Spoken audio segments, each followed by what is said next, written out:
Hey everyone, I wanted to share an EEPROM programmer that I've made. So here we have the circuit diagram, and it's modeled after the TommyPROM EEPROM programmer for the Arduino, and they're essentially the same thing, but the only difference is that pins A1 and A2 are switched on mine, and that was just by mistake.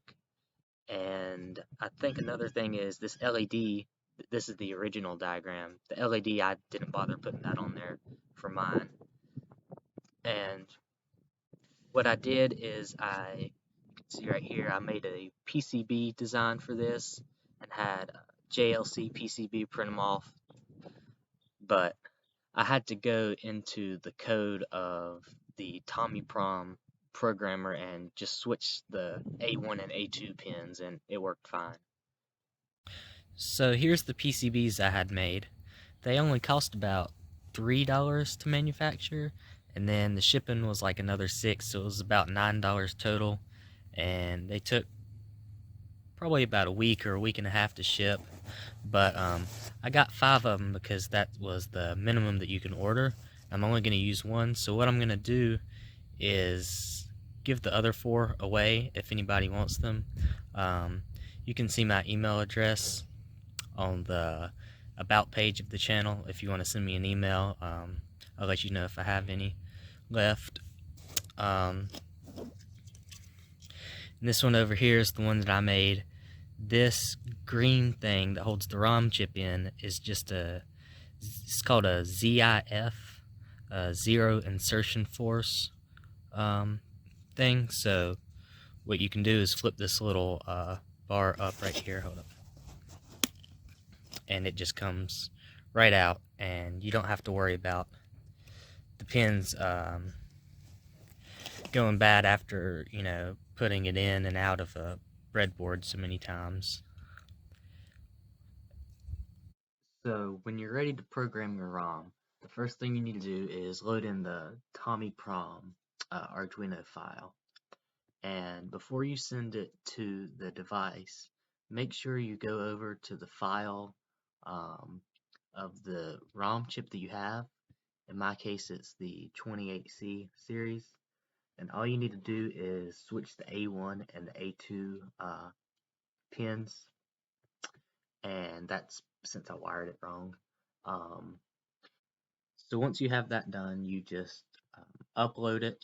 And once it's uploaded, what you need to do is you need to have a terminal emulator. And what you do is you go on it, go to serial, select the port that has the Arduino on it, and press OK. And you need to find the settings on the serial port and change the speed to 115/200. And once you do that, it should work. And as you can see, it's working. So what I'm going to do now is press D, and that'll show me the data that's in the ROM right now. And straight out of the factory, it's all FF, which is all ones in binary. And if I want to write something to the ROM, on some chips you have to unlock them, so I'm going to do that now.